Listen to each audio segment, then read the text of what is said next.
কিশোরগঞ্জ জেলার অষ্টগ্রাম উপজেলার প্রাণকেন্দ্রে এক নীরব ইতিহাস মাথা উঁচু করে দাঁড়িয়ে আছে। এটি কুতুব শাহ মসজিদ, যা বৃহত্তর ময়মনসিংহ অঞ্চলের সুলতানি আমলের সবচেয়ে প্রাচীন নিদর্শন। ১৬০০ শতকে নির্মিত এই মসজিদটির কোনো শিলালিপি নেই, যা এর নির্মাণ সঠিক ইতিহাসকে এক রহস্যের মধ্যে রেখেছে। কিন্তু এর স্থাপত্য শৈলী আর কারুকার্যই বলে দেয় এর গৌরবময় অতীতের কথা। কেমন ছিল সেই সময় যখন এই মসজিদটি তৈরি হয়েছিল? চলুন এই অজানা ইতিহাসে ডুবে ডুব দেওয়া যান।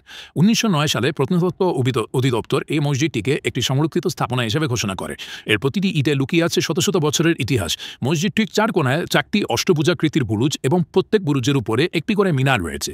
এছাড়া এতে রয়েছে মোট ৫টি গম্বুজ, যা এটিকে এক বিশেষ সৌন্দর্য দিয়েছে। পশ্চিম দিক ব্যতীত অন্য ৩ দিক থেকে মসজিদে প্রবেশের পথ রয়েছে। এর কার্নিশগুলো বক্রাকার, যা সুলতানি স্থাপত্যের এক অনন্য বৈশিষ্ট্য। মসজিদের দেয়াল জুড়ে দেখতে পাওয়া যায় নানা ধরনের কারুকার্য, যা প্রমাণ করে সেই সময় শিল্পকলার দারুণ নিদর্শন। এটি শুধু একটি উপাসনালয় নয়, এটি এক জীবন্ত ইতিহাস, যা আজও তার জৌলুস নিয়ে টিকে আছে। কুতুব শাহ মসজিদ আমাদের স্মরণ করিয়ে দেয় যে ইতিহাস শুধু বইয়ের পাতায় নয়, আমাদের চারপাশের মাটিতে আর স্থাপনার মধ্যেও জীবন্ত থাকে। এই মসজিদটি আমাদের ঐতিহ্যের এক গুরুত্বপূর্ণ অংশ, যা আমাদের শিকড়ের সন্ধান দেয়।